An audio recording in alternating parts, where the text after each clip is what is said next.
Good morning, everyone. I am Hanse Galupo, the leader of Group 3 and a BSAMT student.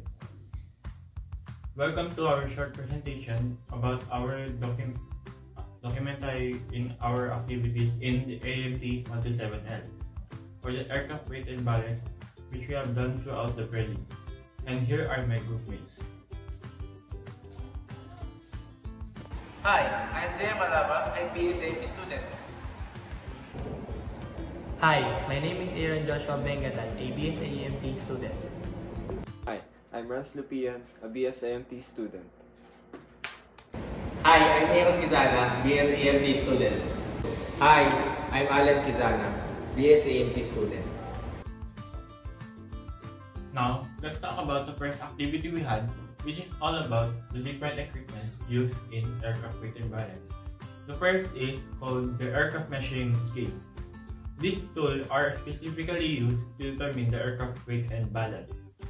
It also helps to determine if the aircraft is within the safe weight limits. And also, these tools are used to determine the aircraft center of gravity. Next is the center of gravity calculator, which is a specific tool used to calculate the center of gravity. This will help ensure that the aircraft is within CG limits, in which it is very critical in step doing proper aircraft weight and balance, especially for a stable flight. Third is the load planning software, which refers to the software that is used to optimize the distribution of weight and cargo.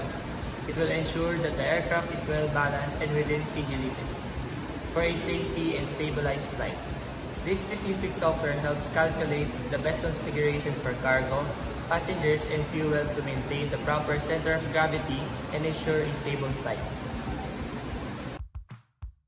Next is the weight and balance load sheets, which refers to the documents that record the distribution of weight, such as the passengers, cargo, and fuel of the aircraft.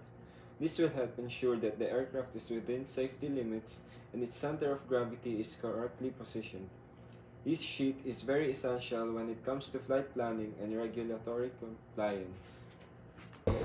Next is the aircraft weighing system, which are specialized tools used to measure the total weight of the aircraft. These help provide the accurate data in an aircraft weight that ensures that it operates within safe limits and has the correct CG placement for a safe and stable flight. These systems are the ones that in normally used in regular maintenance or after any modification or alteration made in the aircraft. Next is balance equipment, which refers to the tool or devices that are used to measure and adjust the aircraft's center of gravity to ensure that it is within limits. This tool helps maintain the proper weight distribution to ensure a stable and safe flight. And the last tool is called the weight and balance documentation tool. This refers to a software that records and maintains aircraft weight distribution to ensure a safe and efficient. Next is your task to research about the VOH or the Balance Operating Handbook of a Cessna 172. In which it contains all essential information for safe operations of the aircraft. This will also include the specifications, performance charts, operating limitations, emergency procedures, and weight and balance data. This handbook serves as the guide for pilots during flight planning and operations. Now, moving on to the activity 2, which is all about preparing the aircraft for weight, which is a very crucial step before conducting a proper weight and balance to ensure a correct result. The first procedure is to conduct a visual inspection, which includes making sure that there are no extra tools or equipment that are not listed in the equipment list. On our inspection, we found no extra equipment, therefore clearing this stage of the procedure. Next step we conducted according to the checklist is checking the fluid levels of the aircraft. This includes the engine oil and fuel. For our checking of the oil levels, we discovered that the right engine has a relatively full oil level, while on the left engine, we discovered that the dipstick is broken preventing us from checking the oil levels of the left engine, and therefore recommended replacing the dipstick to fix the issue. Go. Same goes with checking the fuel level on the both tanks, but this time we check it by fuel gauge inside the cockpit, in which it gives us a reading of empty. Third step is to check the landing gear's air pressure, main and nose gear, in which on our inspection we discovered that all landing gear has a very low tire pressure, in which we recommended that all landing gear tires be pumped up to the recommended PSI. And lastly, we made sure that the aircraft is longitudinally balanced by the use of the tool called leveling tool. And on our case, the aircraft is relatively balanced during the stage of the process. On this topic, we therefore concluded that the aircraft still needs a few adjustments before proceeding to the weight and balance checks. We also learned how to properly inspect and prepare the aircraft, on which, on our case, is a Beechcraft Baron property. The next topic is the aircraft weight procedure, in which we measure the total weight and the CG of the aircraft, or more specifically, an RC aircraft, in which the instructor set the reference datum on the nose of the aircraft. First is preparing the chocks to be used, which is made by a 1x6 kiln wood that is wrapped with yellow colored paper to act as the wheel chocks to hold the AC in place, and prepared the other needed equipment such as the food weighing scale, tape measure, and ruler. Snap. Next is we measure the weight of the chunks, in which gives us a reading of 50 grams. That will be our reading for the tare weight. Go. After measuring the weight of the chunks, we then proceeded to place the aircraft into a scale, followed by the wheel chock, to prevent it from moving, and started to inspect if the aircraft is leveled by a leveling tool. We then proceeded to measure the arm by the measuring tape. Starting from the nose, which is our reference datum, to the nose gear, and from the left and right main gear.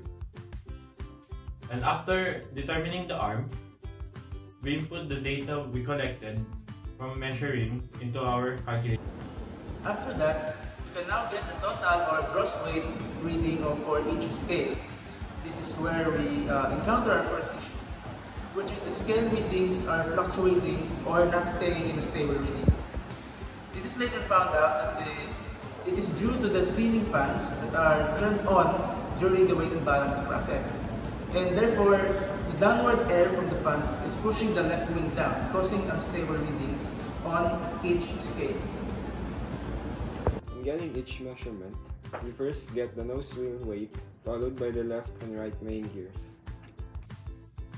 For our findings, upon completing the weighing process and performing necessary calculations and adjustments, we have concluded that the aircraft has a 943.8 pounds of total weight, 397,350.4 of total moment, and a center of gravity at 535.66 mm from the reference datum. At the image shown is the real calculation from the group. With all of the procedure said, we therefore conclude that with this activity we learned that basic things that needs to be taken account of when conducting aircraft weight and balance, such as making sure that it is being conducted indoors to avoid fluctuating scale readings, make sure that the aircraft is perfectly level, and make sure to properly calculate and measure every data properly and correctly. Finally, in activity number 4, where it is all about manual calculation of center of gravity, where we have to determine if the center of gravity of aircraft is within the limits. Now, the sample problem has a given of 1,340 pounds with an arm of positive 37-inch empty weight center of gravity, front seat weighing at 254.94 pounds with an arm of positive 25-inch, rear seat weighing at 308.97 pounds with an arm of 72-inch, baggages weighing at 50 pounds with an arm of positive 92 inch. And finally, the last item, which is the fuel, weighing up to 140 pounds with an arm of positive 48 inch. Now, the aircraft has a given maximum gross weight at 2,300 pounds. And the given CG limits of the problem is in between 35.6 inch to 43.2 inch. Firstly, we added all of the weight of all the items to get the total weight of the set of aircraft. Then we provided to multiply each item's weight to the item's arm to get the moment, following by adding all of the product of the moment and adding them all to get the total moment, in which we had a total weight of 2,193.91 pounds and 86,500.74 pounds per inch for the total moment. Lastly, to get the center of gravity, we need to divide the total moment of 86,500.74 pounds per inch to the total weight of 2,193.91 pounds, getting a result of plus 39.43 inch, in which we therefore concluded that the aircraft is within weight limits and within CG range. Well, that sums up our short presentation on every activity we did on this particular subject, the aircraft weight and balance. Thank you for watching.